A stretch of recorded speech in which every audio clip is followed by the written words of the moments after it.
Hello, my name is Carl Mitchley of the 10th Essex Living History Group. In this, the third tutorial looking at the kit and equipment of Tommy Atkins, we will now be looking at the civilian volunteers who signed up in the initial rush as war was declared in 1914, the New Army, the Kitchener Volunteers. By mid-1916, most battalions of volunteers had already served 9 to 12 months on the Western Front. Some had even fought in major battles like Loos. However, most were going to cut their teeth in the big push. The Somme offensive was about to begin. Here we see the typical uniform and equipment of a member of the 10th Service Battalion, the Essex Regiment. The 10th Essex arrived in France in July 1915 and was soon in action in the Somme Valley at places such as La Boisselle. They were part of 53rd Brigade, which in itself was part of 18th Eastern Division, one of the most successful divisions on the Western Front. The Kitchener Volunteers started to look quite different to the soldiers of 1914 and 1915, with the introduction of the steel helmet and economy measures in place with uniforms and equipment. Many Kitchener battalions wore the 1914 pattern emergency leather equipment rather than the 1908 pattern webbing equipment worn by pre-war regulars and the territorial force. Although initially designed for use only in training, it was worn on the Western Front by many battalions and was hated by the men, who would often exchange it for the 1908 equipment as soon as they could.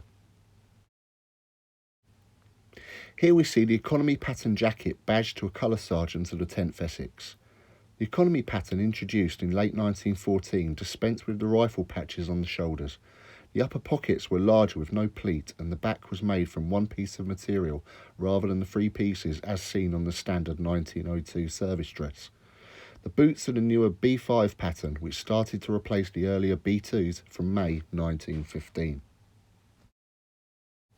Here we can see the economy leather sling with a .303 round inserted to stop the leather slipping when wet.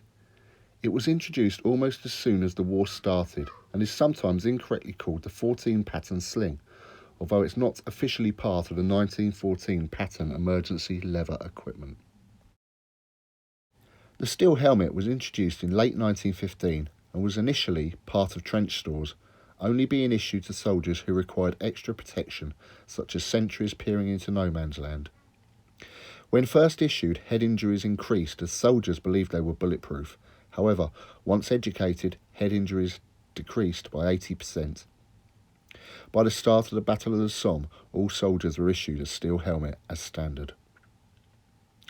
Next to it is the soft cap, issued at the same time to replace the 1905 service dress cap and the winter service dress cap. Rather than a stiff peak, the peak had rows of stitching to give strength but enabled the cap to be folded and placed in a pack or pocket. Also seen are various sauce bottles and a bottle of liquid coffee as bought from behind the lines canteens such as the YMCA and other organisations.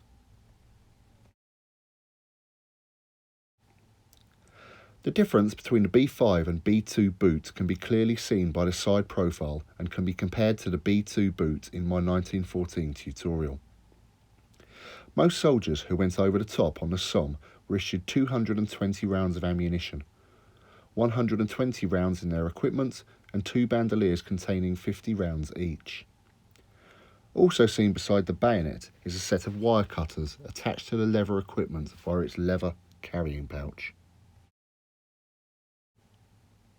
The economy dismounted soldier's greatcoat, just visible at the top of the picture, was issued from December 1914 and omitted the rifle patches, the turn-back cuffs and the ticket pocket of the 1909 pattern greatcoat seen in my 1914 tutorial.